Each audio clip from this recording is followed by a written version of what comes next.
नमस्कार, बहुत स्वागत है आपका। मैं हूं रीनू। सबसे पहले बड़ी खबर, जहां राज्यसभा का चुनाव कल है। मतदान के लिए विधानसभा में तमाम तैयारियां पूरी कर ली गई हैं। कल सुबह 9 बजे से शाम 4 बजे तक मतदान होना है। 3 सीटों पर मैदान में 4 उम्मीदवार उतरे हुए हैं। तो वहीं कल शाम 5 बजे से मतगणना शुरू हो जाएगी, यानी कि कल तय हो जाएगा। पिछले महीनों की जो मशक्कत चली आ रही है बीजेपी कांग्रेस की, कल ये साफ हो जाएगा। हालांकि जो सीटें हैं, नंबर ऑफ एमएलए हैं, वो साफ तौर पर आप देख सकते हैं कि जिस तरीके से 2 सीटें बीजेपी की पक्की है, 1 सीट कांग्रेस की पक्की है। लेकिन उसके बावजूद यहां पर कहा जा रहा है कि दिग्विजय सिंह फिर भी 52 की जगह 54 विधायक उनके लिए वोट करेंगे। इसके लिए तमाम तैयारियां भी पूरी कर ली गई हैं। राज्यसभा का चुनाव कल मतदान होगा। शाम 5 बजे के बाद मतगणना शुरू हो जाएगी और इसके चलते पूरा दिन आज राज्यसभा के रण के लिए बीजेपी और कांग्रेस ने तमाम तैयारियां झोंक रखी हैं। एक तरीके से सीधी तस्वीर है जो साफ तौर पर समझ में आती है। उसके बावजूद आप देखिए, क्योंकि यहाँ पर उपचुनाव भी होना है और इसके चलते कहीं ना कहीं अपने एक धाक बनाए रखने के लिए, एक जमीन मजबूत बनाए रखने के लिए बीजेपी और कांग्रेस पूरी कोशिश में जुटे हुए हैं कि जो अनुमान है वो सही निकल कर आए। तो बीजेपी के साथ 107 विधायक हैं, कांग्रेस के पास 92 विधायक हैं, बीएसपी के 2 हैं, एसपी के 1 है और बाकी निर्दलीय के 4 विधायक हैं। आपको बता दें, एक बदलाव यहाँ पर जो अचानक से 2 दिन में देखने को मिल रहा है वो ये है कि जो कांग्रेस के साथ अभी तक विधायक थे, सपा, बसपा, निर्दलीय, वो अब बीजेपी के साथ नजर आ रहे हैं। हालांकि इसका राज्यसभा चुनाव में कोई फर्क नहीं पड़ना है, इससे कोई दिक्कत नहीं होनी है, ना बीजेपी को फायदा होना है ना कांग्रेस को इससे नुकसान होना है। लेकिन उसके बावजूद आप ये देखिए कि जमीन पहले से ही बनाई जा रही है, क्योंकि उपचुनाव भी जल्द मध्य प्रदेश में होने वाले हैं 24 सीटों पर। अब आपको ये भी हम दिखा रहे हैं आपकी टीवी स्क्रीन पर कि किस तरीके से जो बड़े दिग्गज हैं, प्रकाश जावड़ेकर हो गए हैं यहाँ पर, और बीजेपी के कई बड़े केंद्रीय मंत्री भी यहाँ पर पहुंचे हैं। सभी को ट्रेनिंग देने के लिए मॉक पोल कराया जा रहा है, विधायकों को ट्रेनिंग दी जा रही है कि धोखे से भी कोई गलती ना हो।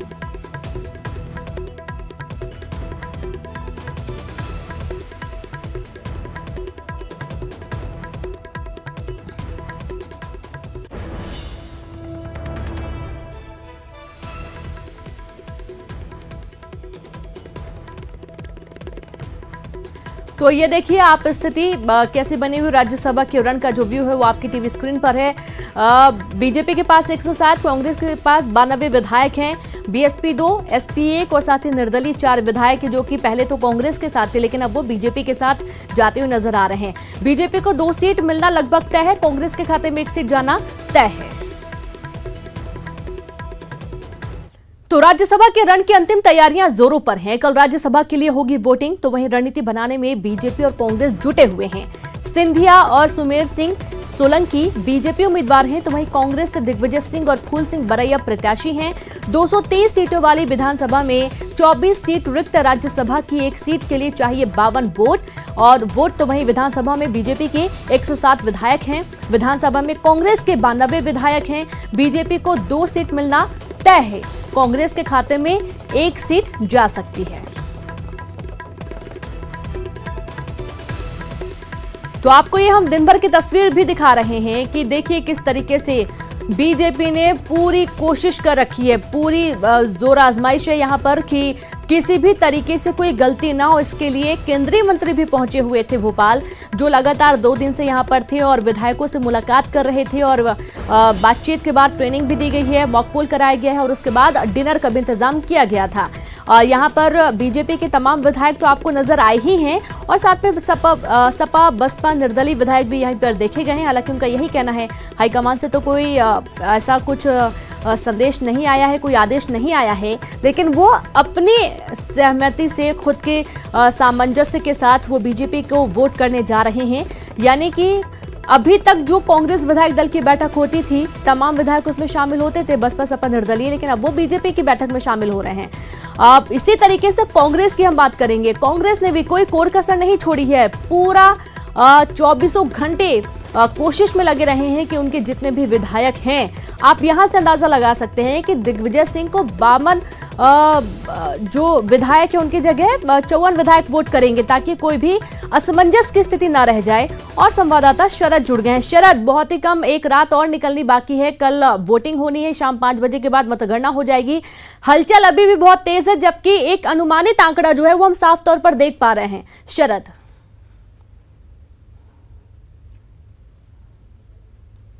बिल्कुल, देखिए ये चुनाव की रणनीति है और चुनाव की रणनीति के तहत ये जो बैठकों के दौर हैं वो चल रहे हैं।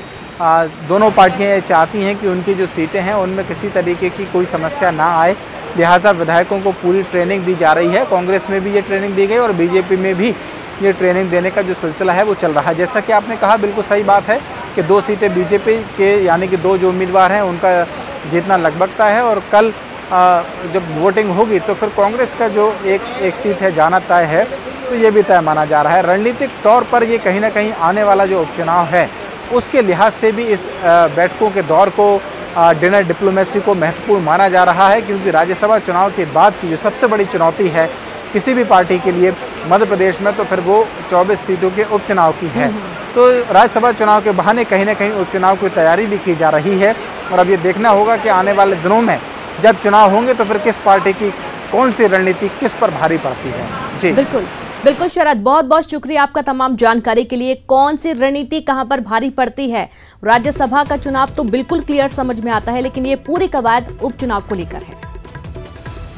चुनाव है और दोनों सीट भारतीय जनता पार्टी जीतेगी, कमल खिलेगा, कमल का फूल भारतीय जनता पार्टी, दोनों हमारे प्रत्याशी जीतेंगे। देखिए, कांग्रेस हमेशा कहती कुछ है करती कुछ है, और कांग्रेस हमेशा धोखा देती आई है अनुसूचित जाति जनजाति को, गरीबों को, और वो अब समझ में आ गया है कि कांग्रेस गरीबों के साथ है कि राजा के साथ है।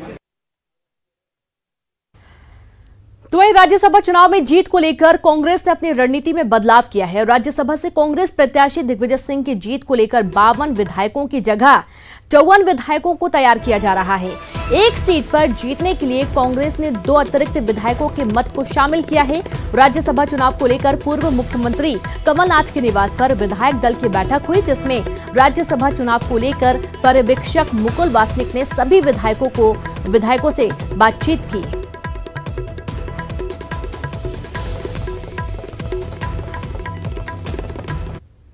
कल बैठक में शामिल नहीं हुए थे आप, क्या वजह?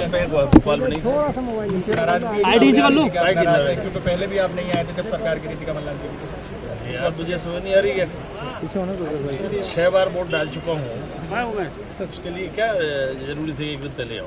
सर, 2 विधायक ज्यादा रखे गए हैं जब दिग्विजय सिंह का चुनाव के लिए, आखिर क्यों? क्रॉस वोटिंग का डर हो रहा है, क्रॉस वोटिंग का डर है आप लोगों को? संख्या पर्याप्त जरूरत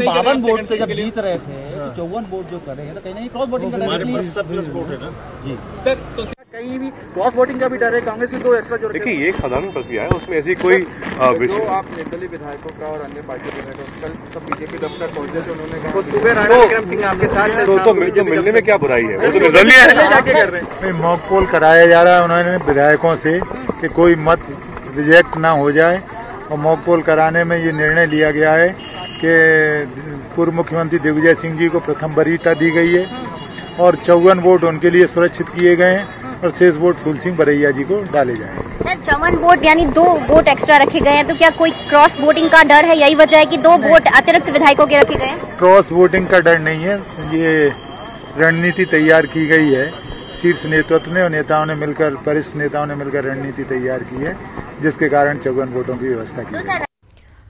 तो कल होने वाले राज्यसभा चुनाव से पहले आज कांग्रेस नेता दिग्विजय सिंह सीहोर में सिद्धि विनायक मंदिर पहुंचे और भगवान का आशीर्वाद लिया।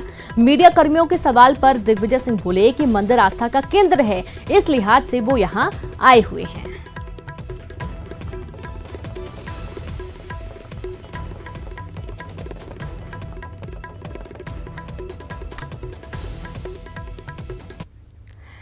तो इधर पथरिया विधायक रामबाई ने कहा है कि बसपा सुप्रीमो की तरफ से उन्हें कोई गाइडलाइन नहीं है।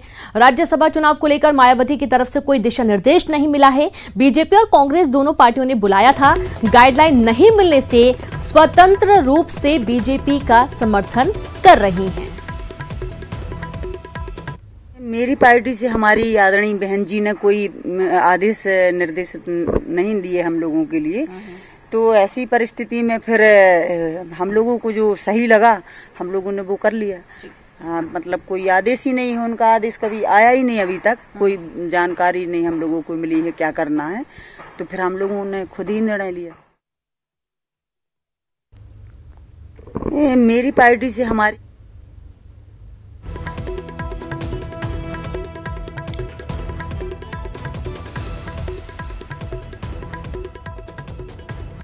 और इंदौर से खबर, किशोर बाधवानी का पाकिस्तानी कनेक्शन खंगाल रही एजेंसी। जहां जांच एजेंसी ने चोरी का पैसा बाहर भेजने का जिक्र किया, पाकिस्तान और दुबई भेजने की जांच करने का जिक्र किया गया है और अब तक 233 करोड़ रुपए के कर चोरी का खुलासा हुआ है। कर चोरी का पैसा खपाने में विदेशी लोग भी शामिल हैं। जीएसटी की धारा के अतिरिक्त आपराधिक धाराओं में मामला दर्ज किया गया। स्टेट स्पेशल ब्रांच ने भी गोपनीय जांच शुरू की है।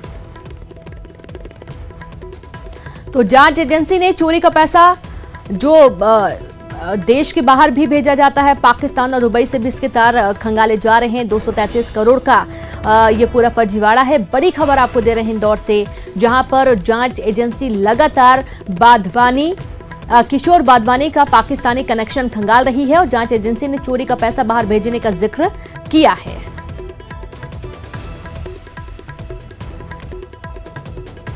तो आपको बता दें कि इस पूरे फर्जीवाड़े में विदेशी लोग भी शामिल हुए हैं, ऐसी भी संभावना बनी हुई है। जीएसटी की धारा के अतिरिक्त आपराधिक धाराओं में मामला दर्ज कर लिया गया है। स्टेट स्पेशल ब्रांच ने भी गोपनीय जांच शुरू कर दी है। तो 233 करोड़ रुपए मानकर चलिए आप कि इसमें विदेशी लोगों के भी शामिल होने की पूरा जिक्र है। और जिस तरीके से किशोर बाधवानी सामने आए हैं, इनका पाकिस्तान कनेक्शन खंगाला जा रहा है और साथ ही दुबई से भी कोई कनेक्शन यहां पर निकलकर सामने आया है। जांच एजेंसी ने चोरी का पैसा बाहर भेजने का जिक्र किया था, पाकिस्तान और दुबई भेजने की जांच का जिक्र है और अब तक 233 करोड़ रुपए के कर चोरी का खुलासा हुआ है। तो कर चोरी का पैसा खपाने में विदेशी लोग भी शामिल थे, यानी कि मानकर चलिए कि विदेश के भी कई लोग इसमें शामिल हैं, जो कि 233 करोड़ कर जो चोरी की गई है इसका पैसा खपाने में शामिल थे। जीएसटी की धारा के अतिरिक्त आपराधिक धाराओं में मामला दर्ज किया गया है। स्टेट स्पेशल ब्रांच ने भी गोपनीय जांच शुरू कर दी है। तो बड़ी खबर इंदौर से और संवाददाता विकास जुड़ गए। विकास, 233 करोड़ रुपए के कर चोरी का पूरा मामला है, पूरी जानकारी दे, किस तरीके से जांच एजेंसी इस पर कार्रवाई कर रही है? विकास। बिल्कुल रीनू, आपको बता दूं 225 से अधिक का ये आंकड़ा अब तक निकल कर आ रहा था, लेकिन आज ये स्पष्ट हो गया कि शुरुआती तौर पर 233 करोड़ की कर चोरी का ये मामला सामने खुलकर आया है। इसके साथ ही जो जांच एजेंसी है वो लगातार अब इस जो नेक्सस को है वो रडार पर लिए हुए। फिलहाल पाकिस्तान और दुबई जैसे कनेक्शन निकल कर आए हैं। जो आज जांच एजेंसी है उन्होंने साफ तौर पर जिक्र किया है और न्यायालय में इस बात का हवाला दिया है कि जो आरोपी है उनके पास से इस तरह की चीजों की और दस्तावेज खंगाले जाने, इस तरह की जो चीजें हैं उनकी और जांच की जानी है। उन्हें आशंका है कि जो टैक्स चोरी का जो पैसा है वो बड़ी जो राशि है उसे दुबई और पाकिस्तान भेजा जाता था। इसके साथ ही जो विदेशी जो लोग हैं जो इस गिरोह से शामिल हैं उन सभी की तलाश भी की जानी है। तो कुल मिला के जो नेक्सस है वो छोटा नेक्सस नहीं है। इसके साथ साथ में स्पेशल जो स्टेट ब्रांच, स्पेशल जो स्टेट की जो टीम है स्पेशल ब्रांच, वो एक साथ में पैरेलल जांच कर रही है। गोपनीय रिपोर्ट बनाई जा रही है कि आखिर वो कौन अधिकारी था जिसने लॉकडाउन के दौरान इस गिरोह को 70 से अधिक जो ट्रक थे वो मुहैया करा दिए, उनके पास मुहैया करा दिए, जिनके मार्फत पान मसाला सप्लाई किया जाता था। तो कुल मिला के स्थानीय प्रशासन की भी कहीं ना कहीं चूक नजर आती है, जिसको जो टीम है, जो एजेंसी है, उन्होंने रडार पर लिया है। तो पैरेलल जांच उस पर भी की जा रही है। रीनू, चलिए, बहुत बहुत शुक्रिया आपका विकास तमाम जानकारी के लिए। तो जांच एजेंसी के साथ साथ पैरेलल जांच भी इसकी की जा रही है और एक बड़ी राशि के कर चोरी का पूरा मामला है। वक्त एक छोटे से ब्रेक का है, हम जल्द हाजिर होंगे। ब्रेक के बाद एक बार फिर से आप सभी का स्वागत है। कांकेर पहुंचा शहीद गणेश कुंजाम का पार्थिव शरीर, जहां श्रद्धांजलि देने के लिए हजारों की संख्या में लोग पहुंचे। प्रभारी मंत्री, पीसीसी अध्यक्ष, सांसद और विधायक मौजूद रहे। सेना के जवान और पुलिस अधिकारी भी पहुंचे गांव। रायपुर से हेलीकॉप्टर के जरिए पार्थिव शरीर लाया गया और आप ये देखिए तस्वीरें, शाम के वक्त की ये तस्वीरें हैं जहां अंतिम संस्कार की तैयारी की जा रही थी और यहाँ पर दूर दूर से लोग भी पहुंचे हुए थे। आसपास के जितने गांव के लोग हैं सभी देखने पहुंचे हुए थे। अंतिम दर्शन कह रहे हैं लोग कि हम करने आए हुए हैं अपने वीर सपूत का। और इस दौरान यहाँ पर प्रशासनिक अमला भी नजर आया, सेना के जवान भी पहुंचे जो कि पूरे राजकीय सम्मान के साथ उन्हें अंतिम विदाई दिए। और चलिए अब आप ये 5 तस्वीरें देखिए अपनी टीवी स्क्रीन पर, जहां पर पहली तस्वीर आप देखिए शहीद गणेश कुंजाम की तस्वीर है। 2011 में ये सेना में पहुंचे हुए थे, भर्ती हुए थे। दूसरी तस्वीर आप देखिए जब एयरपोर्ट लाया जा रहा था तो उस दौरान वहां पर किस तरीके की स्थितियां बनी हुई थी, लोग देख रहे थे और लोगों की आंखों में आंसू थे। और इसी तरीके से सीएम भूपेश बघेल ने जब एयरपोर्ट से शव को लाया जा रहा था तो सीएम भूपेश बघेल ने खुद कंधा दिया और आगे शव को ले गए। तो इस तरीके से ये 5 तस्वीरें आपकी टीवी स्क्रीन पर हैं। परिजनों का रोकर बुरा हाल है, पूरे छत्तीसगढ़ में शोक की लहर है।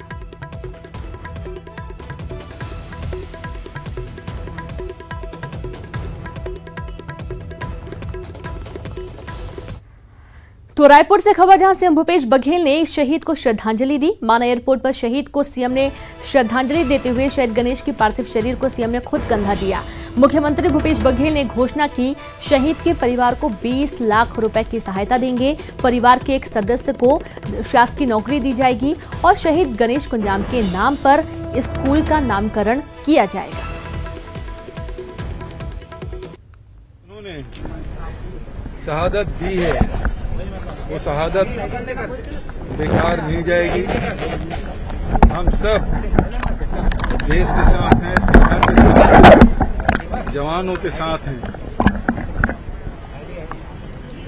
गणेश राम कुंजाम के स्मृति को अक्षुण्ण बनाए रखने के लिए जिस स्कूल में विद्यालय में पढ़ रहे थे उस स्कूल का नाम शहीद गणेश राम कुंजाम के नाम से रखा जाएगा। उसके परिवारजनों को जो शासकीय सुविधा दी जाती है वो दी गई है।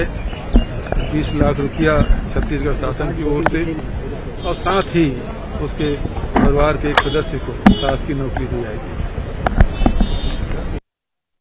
के शहरी नेटवर्क मामले में कांकेर पुलिस से एक और कामयाबी मिली है। मामले में कांकेर पुलिस ने राजनांद गांव के निवासी हितेश अग्रवाल को गिरफ्तार कर लिया है, जो रायपुर के ललिता चौक पर स्थित वीआईटी कंप्यूटर का मालिक है।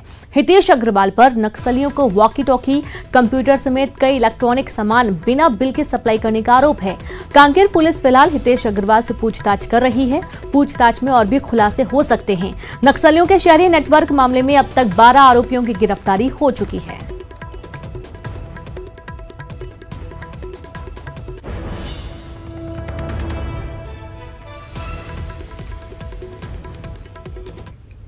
और बीजापुर से इस वक्त की बड़ी खबर, महिला माओवादी की संगठन से छुट्टी कर दी गई।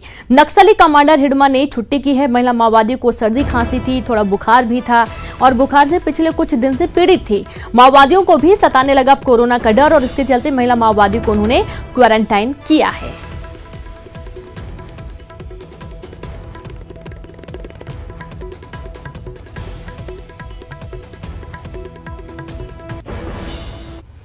चीन के खिलाफ ग्वालियर में कांग्रेस ने विरोध प्रदर्शन कर चीन के झंडे जलाए और केंद्र सरकार से चीन को मुंहतोड़ जवाब देने की मांग की। ग्वालियर में कांग्रेस का ये प्रदर्शन फूलबाग चौराहे पर किया गया। आप ये तस्वीरें देखिए जहां पर झंडे जलाए गए और मांग की गई कि चीन को मुंहतोड़ जवाब दिया जाए।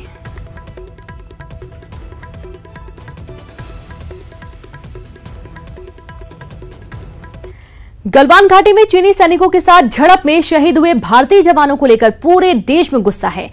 आपको बता दें, मध्य प्रदेश के भी कई जिलों में आक्रोश देखा जा रहा है।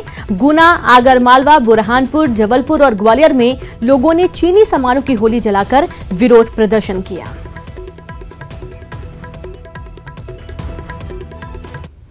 जियो प्लेटफॉर्म्स को एक और नया विदेशी सहयोगी मिला है। जियो में सऊदी अरब की सॉवरेन वेल्थ फंड पीआईएफ निवेश करेगी।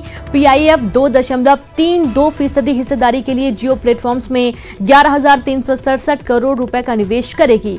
22 अप्रैल के बाद जियो प्लेटफॉर्म्स में ये 11वां निवेश है। 9 सप्ताह में जियो ने वैश्विक निवेशकों को 24.7% हिस्सेदारी बेचकर 1.15 लाख करोड़ रुपए जुटाए हैं।